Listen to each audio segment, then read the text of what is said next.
Good evening. You're watching the news at 6 with me, Sean Russell. The news at 6 is all about the day's biggest developing stories. And one of the big developments that happened today was the announcement that India is now a $2 trillion economy, and that happened in 2014. What does this mean for the economy? Does this mean we are on track? Does this mean more jobs, more money for you and me? We'll be asking that to a special guest as well. But first, the headlines we're tracking right now.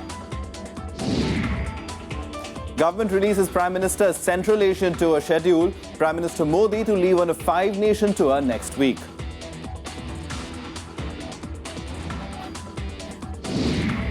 Socio-economic and caste census 2011 released. First paperless exercise says 1 out of 3 families living in villages is landless.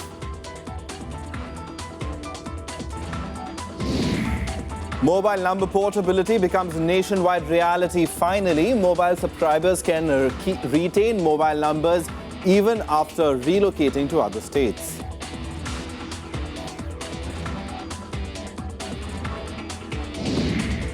India's GDP crosses the $2 trillion mark. World Bank says in just 7 years, India has added $1 trillion to its economy. And former Raw chief's book triggers a political row. BJP denies book's claims about a goof-up during the Kandahar hijack incident.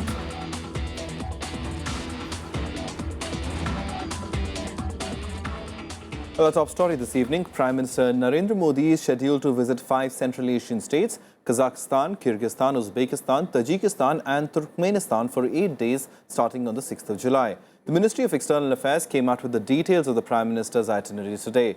PM will visit Uzbekistan first on 7th July. After a second stop in Kazakhstan, the Prime Minister will go to Ufa in Russia to attend the BRICS and SCO summit from July 8th through 10th. He's likely to meet Pakistan's Prime Minister Nawaz Sharif on the sidelines of these summits. On Thursday, Pakistan did not rule out a possible meeting between Modi and Sharif on the sidelines of the SCO summit next week. The two have not met one-on-one since Sharif's visit during Modi's swearing-in ceremony last year. Prime Minister would be going to Ufa for BRICS after visiting 2 Central Asian countries. And on his way back from Ufa, he will be visiting 3 other Central Asian countries. Particularly, they are resource-rich countries. There is the potential of a great partnership with India, which can be very critical for providing us energy security in oil and gas. Schedule of bilateral meetings on the sidelines of the SCO and the BRICS have yet to be finalized, so I do not have anything to give you at the moment. Now, the government today released the first socio-economic and caste census, but refrained from releasing the caste-based data. The government said it would use this data to better implement its schemes and programs to help specific socio-economic groups. The Socio-Economic and Caste Census 2011 released on Friday paints a rather grim picture of rural India. The census data shows that 1 in 3 families living in villages is landless and depends on manual labor for livelihood. The state of education among rural masses is also quite poor. The census was carried out in 640 districts of the country by the Rural Development Ministry, with the data being jointly released on Friday by Finance Minister Arun Jaitley and Rural Development Minister Chaudhry Birinder Singh. This is the first such data released after 1932. My team is endeavoring to assign a unique number of each to every household by linking NPR, TIN, Aadhaar, electoral rolls, number, etc. The data must be connected. Development program data serves need to connect, talk, and add value to each other. The data suggests that the state of education among rural masses is quite poor. 23.52% of rural families have no literate adult over the age of 25. According to the census, of the 24.39 crore households in the country, 17.91 crore live in villages. Of these, 10.69 crore households are considered deprived. The deprivation data revealed that 5.37 crore households in rural areas are landless, deriving a major part of their income from manual labor. As many as 2.3 crore rural families live in one-room houses with kacha walls and roof. 3.86 crore rural families belong to SC/ST categories. Very important input for all policy makers, both in the central government and the state governments, And I'm sure with the enormity of schemes and their reaches that all governments have, this document will form a basis of helping us to target groups for support. Jaitley also said that the data reflects the reality of India. However, the government brushed aside suggestions that it avoided releasing the caste count due to political reasons. Bureau Report, Rajya Sabha TV. Now, one nation, one number. This concept is now a reality with nationwide number portability being launched today. Private mobile operators like Airtel, Vodafone, Reliance Communications, Idea, Cellular and Uninor, as well as state-run MTN and BSNL, have indicated that they are now prepared after several delays. With this, the consumers will now be able to retain their mobile numbers even if they shift to any part of the country. A deadline of the 3rd of July had been fixed for the rollout of the MNP, with the launch operators also offering SOPs like letting customers transfer their prepaid balance from one circle to the other as long as they stay within their network and do not switch to another operator. Some operators also offering free incoming on national roaming from time MNP request is raised until it is processed. Operators are also expected to reduce tariffs of STD calls as well as national roaming. ये बहुत ही एक बड़ा कार्यक्रम है जिसके अनुसार कोई भी ग्राहक अपने एक नंबर को सेव करते हुए एक सेवा से दूसरी सेवा में जा सकता है। अगर उसका ट्रांसफ़र कहीं एक प्रदेश से दूसरे प्रदेश में हो तो पूरे भारतवर्ष में वो अपने नंबर को सेव कर सकता है। इससे ग्राहक मजबूत होंगे, कंज्यूमर एम्पावर्ड होंगे। And more good news as far as the economy is concerned. India has become a $2 trillion economy. According to the World Bank, India's GDP at present stands at 2.067 trillion. The World Bank data also shows that India's gross national income per person rose to around 1 lakh rupees a year during 2014. Here are the details. After taking 60 years to reach the $1 trillion mark, India added the next trillion in just 7 years. The Indian economy has almost doubled in size since the financial crisis hit the country in 2008 and has more than quadrupled from the start of this millennium. World Bank report says India crossed the $2 trillion mark in 2014. It stands a little over $2 trillion at present. The report also says that India's gross national income per person has risen to $1,610, which converts to over 1 lakh rupees. However, despite the increase in per capita gross national income, India has remained in the lower middle income category. Meanwhile, China, with a per capita GNI of $7,380, is set to leave the upper middle income category by 2018 to become a high-income country like the US, UK, Germany and Japan. On Thursday, RBI Chief Raghuram Rajan said that the Indian economy is in a recovery phase. He said that India will proceed cautiously to avoid becoming too reliant on overseas capital. We are committed to a steady expansion in the absolute value of FII participation while ensuring that we don't go overboard and become overly reliant on FIIs for financing in the government bond market or in the corporate bond market. With a growth rate of 7.4% in last year, India is one of the fastest growing major economies along with China. However, at the assumed rate of growth, it will take another 24 years to break into the high income category of nations. Bureau Report, Rajya Sabha TV. And economist Akash Jindal now joins us to help us understand as far as this mark is concerned. Akash, I mean, this was pretty much on track. This was a long expectations. India had, had breached these figures. But what do these figures mean in terms of real money for the ordinary citizen? See, what it means is either for the country as well as for the ordinary citizen that we have definitely reached a platform.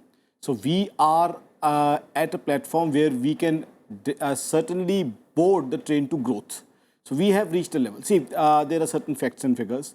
Now, the world GDP is expected to grow at 3.5%, whereas our GDP is growing at 7.4%. So we are expected to grow at least double the size of the entire world GDP. Now you see China at one point of time, they were doing a double-digit GDP growth. Now they're almost close to us. International agencies are saying that India would be perhaps the fastest growing biggest economy in the coming 2 years.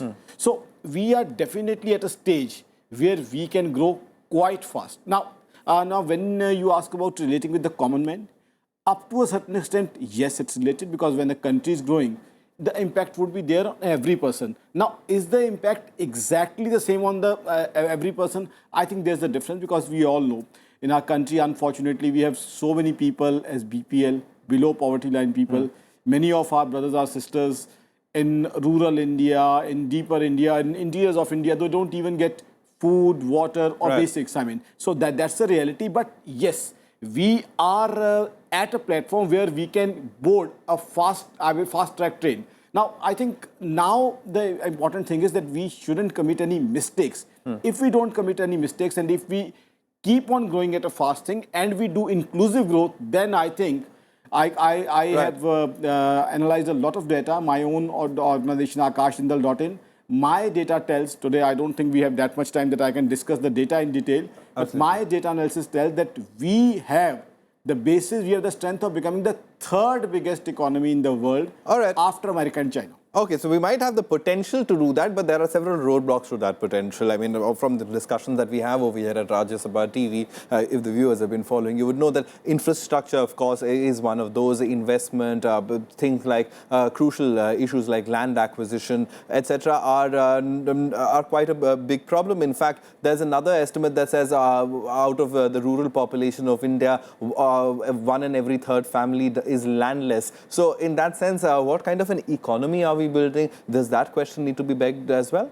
Yes, there are lots and lots of questions and challenges. So the road ahead, I would say that target of becoming the 3rd biggest economy in the world is not an impossible, but definitely a difficult one. It's not going to be that easy, because there are many structural problems in our economy. Right now also, though we have a very good government, which is a pro-growth, pro-development government, investment cycle has not revived. I'll tell you a very fast solution to some of our problems. In case we can motivate the private sector to invest in the country, what would happen? The GDP growth which you are talking would immediately increase. Plus, if we have private sector putting up big plants in rural India, in interiors of India, they'll be themselves going, the industrialists would be themselves going to small villages and asking people, Bhai Sahab, I have opened a factory here. Please come and work as a laborer. Please come and work as a security guard, as a driver. So there would be jobs for all our brothers and sisters. Right, but I'm saying that's the interesting dichotomy of this growth. That on one hand, you're saying that agriculturists should become a watchman or a security guard or a factory worker. But is that the economy? Is that true empowerment? Does that mean the economy, or we become a $3 trillion economy? Does that mean that per capita income grows? I mean, how does that trickle down happen? I'll give you a very interesting answer. Now, in case an agriculturist brother of ours has got 3 sons, now the one thing is that either the land would be divided into 3 sons. Now, wouldn't the income be reduced? Now, in case one son keeps on doing agriculture, the other 2 sons, one gets qualified, one becomes an engineer, the other is semi-qualified, and he becomes a semi-skilled person. So this is how the economy is supposed to grow. Because agriculture, yes, one point of time we were an agro-based economy, but now we are basically a services economy. I think what we are lacking is we have not grown in manufacturing. So we definitely need to grow in manufacturing. And one thing which is very important, and our policy makers need to grasp it very well, inclusive growth should be there. I mean, it shouldn't be only that people like Akash Jindal who are sitting in Delhi are making, big money, roaming around in big cars. The actual growth would be when our ruralites who are staying in interiors of India, everybody is able to make a 25,000, 30,000 rupees salary. Is it possible? Yes, it is very much possible. And we are on the threshold of a growth, but we have to see that we don't commit any mistakes, and there is no complacency. There is no scope for complacency, let me tell you. China committed certain mistakes, and now we are in a position to fill the gap and become a fast-growing economy. All right, so we have the potential to grow faster. Farmers' sons and as well as daughters would be benefited, hopefully, with India touching this $2 trillion mark, and hopefully can cross the $3 trillion mark as well. But Akash Jindal, thank you very much for coming in and helping us understand the meaning of these figures a little better. Well, time for a very quick break right now, but coming up on the other side, all the international news, China and Russia are angered after the US national military strategy puts the two countries as aggressors. More on that on the other side.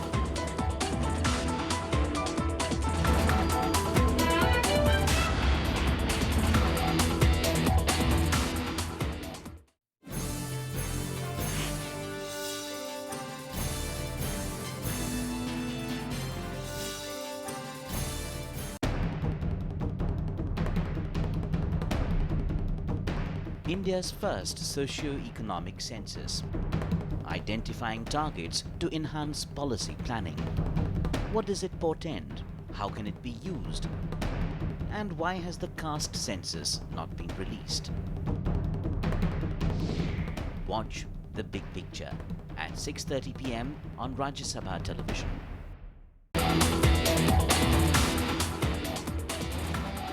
Welcome back. You're watching the news at 6. Now, the Congress on Friday demanded an apology from Prime Minister Narendra Modi for the communal violence in 2002.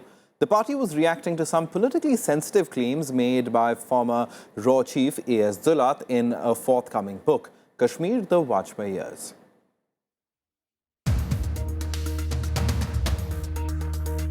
A rare book by a former RAW official generated a lot of political heat in the national capital.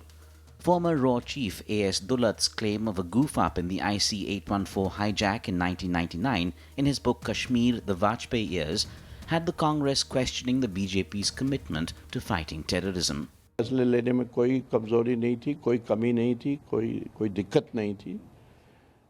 Avoid किया जा सकता था उस घटना को या उसके बाद जब नहीं अवॉइड किया जा सकता था. जैसे हालात थे कुछ नहीं अवॉइड किया जा सकता था. See, there is no doubt about the fact that IC-814 was badly mishandled by the Vajpayee government, and that's why the plane went to Dubai and then went to Kandahar. But the moot question which has still not been answered is, did the Indian state or did the then government pay ransom to the Taliban to get the passengers of IC-814 released? Other opposition parties also criticized claims that the Vajpayee government was in active communication with Hizbul Mujahideen chief Sayyid Salahuddin and even admitted his son to a medical course. We have to take it seriously and see whether this can be cross-checked. But I think he has said many more other important things, and particularly I think the most important thing that he has said, which is of great importance for the future, is the role Brijesh Mishra played in the government as a usurper of the Prime Minister's authority. Whatever decision was taken after all party meetings. There was consent and consensus amongst all the political parties of the country then as to how the government should move. The Congress also trained its guns on Prime Minister Narendra Modi over the claims in the book relating to the 2002 Gujarat riots. Dulat reportedly mentions that former Prime Minister Atal Bihari Vajpayee believed that he lost the 2004 elections because of the riots. These are all certain new revelations coming to the public domain. Even at that point of time, there were a lot of criticisms about External Affairs Minister accompanying the terrorists to Kandahar and the way the whole crisis was handled. Referring to the Kandahar incident, Dulat mentions that the hijacking took place on December 24th. The crisis management group didn't take a decision to immobilize the plane when it landed in Amritsar. According to Dulat, there was confusion over handling the incident and no instructions were passed on to the Punjab police. Bureau Report, Rajya Sabha Television. Let's now take a look at other national news and nationwide. The Supreme Court has sent a notice to the Kerala government seeking its response on Tamil Nadu's plea to hand over security of the Mullaperiyar Dam to the CISF. The security of the dam is presently with the Kerala government. The plea also thought that the Kerala government should not be allowed to seek an environmental clearance for constructing a new dam. An army jawan and a militant were killed in an encounter near the LOC in Jammu and Kashmir's Uri sector. Army launched an operation following inputs about the presence of 3 to 4 militants in the region. The body of the militant has not been recovered yet. The Rajasthan police has arrested BJP MP Hema Malini's driver after a road accident last night. A child was killed and the minister was injured along with 4 others. The driver has been booked for overspeeding and negligent driving. Over 200 students were detained for protests against the appointment of BJP leader Gajendra Chauhan as chairman of Pune's Film and Television Institute of India in Delhi.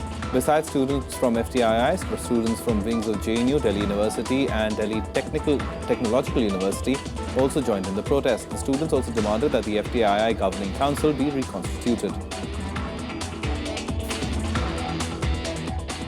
Moving on to international news now, and the United States' new national military strategy has termed China and Russia as aggressors.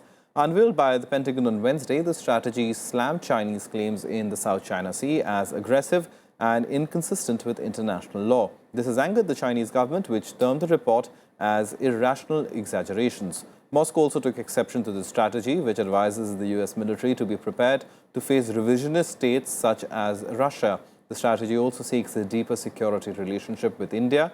It says that the US is looking for allies in Southeast Asia and to maintain regional peace and building capabilities to provide for missile defense, cybersecurity, maritime security and disaster relief.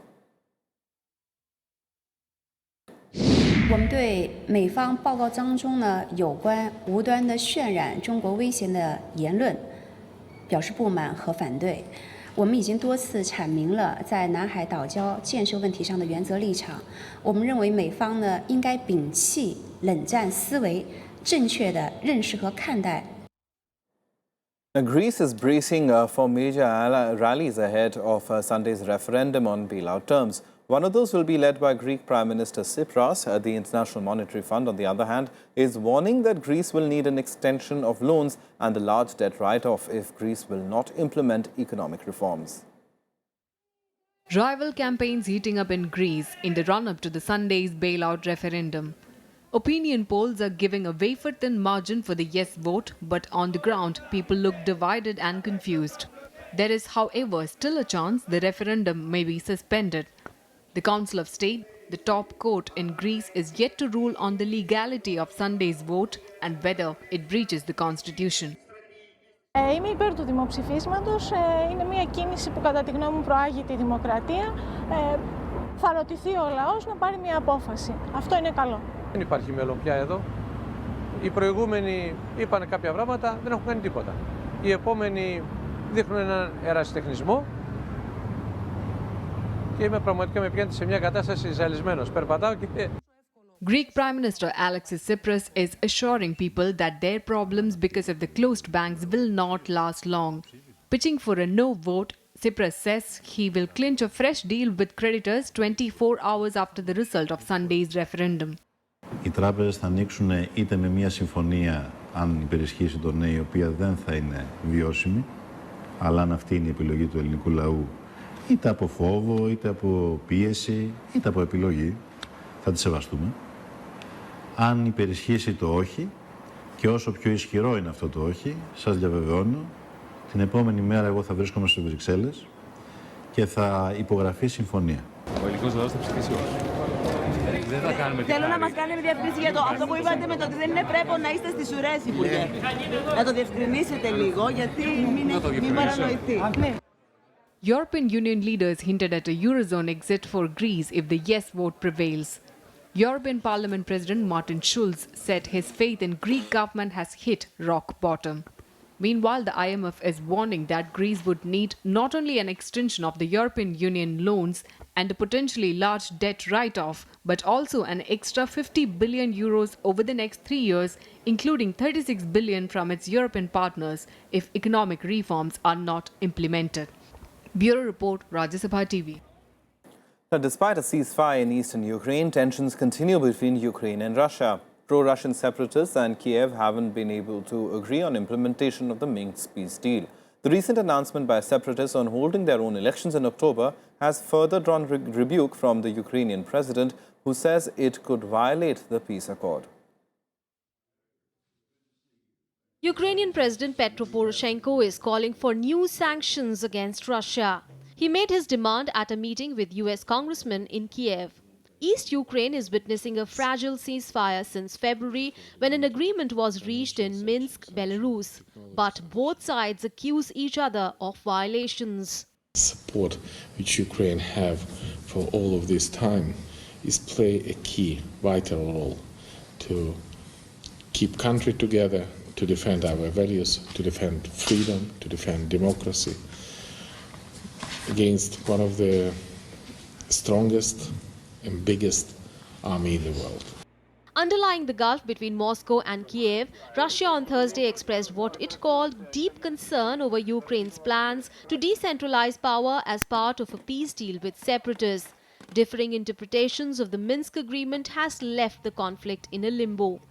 Meanwhile, negotiations broke down in Vienna this week over Russian gas supplies to Ukraine, adding to tensions. But European Parliament President says Ukraine must continue talking to Russia. There's only one viable solution, and that is a political solution in full respect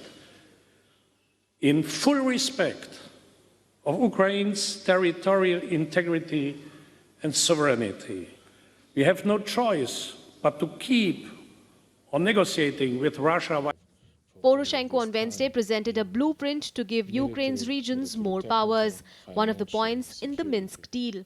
But Moscow favors much more autonomy for the self-proclaimed People's Republics of Donetsk and Luhansk. Separatists have now called for a local election on 18th of October, a week before the rest of Ukraine, with Kiev resisting, arguing that such a vote could only be organized by the Central Election Commission and not the insurgents themselves. Bureau Report, Rajya Sabha TV. Time now for all the sporting action in Sportsbeat. The Indian men's team will face one of the toughest tests when they take on Belgium in the semi-final of the Hockey World League in Antwerp today. India faces a formidable side that has enjoyed a slight edge in their recent encounters since the 2011 Champions Challenge final. India earlier defeated Malaysia 3-2 to enter the semi-finals. World champions Netherlands outplayed Australia 5-1 to reach the final of the Hockey World League. They will now take on South Korea in the final tomorrow. Asian Games champions South Korea defeated New Zealand 4-2 via penalty shootout after their semi-final was tied after regulation time. Two-times champion Rafael Nadal crashed out of the second round of the Wimbledon by qualifier Dustin Brown of Germany. This is the first major upset in the men's singles in this year's Wimbledon. Later in the day, fourth seed Stan Wawrinka will take on Spain's Verdasco in the second round. Meanwhile, former finalist Sabine Lisky made it to the third round with a 3-sets win over Christina McHale. Top seed Serena Williams and fourth seed Maria Sharapova will also be in action in their third round matches today. In men's doubles today, India's Leander Paes and Rohan Bopanna will play their second round matches. Paes and Daniel Nestor will take on the pair of Gabashvili Lu, while Bopanna and Murgia will clash with Beluchi Duran pair. Sania Mirza and Martina Hingis will also be in action in women's doubles second round against Date Krum and Shiavani pair. That's all from us. Goodbye.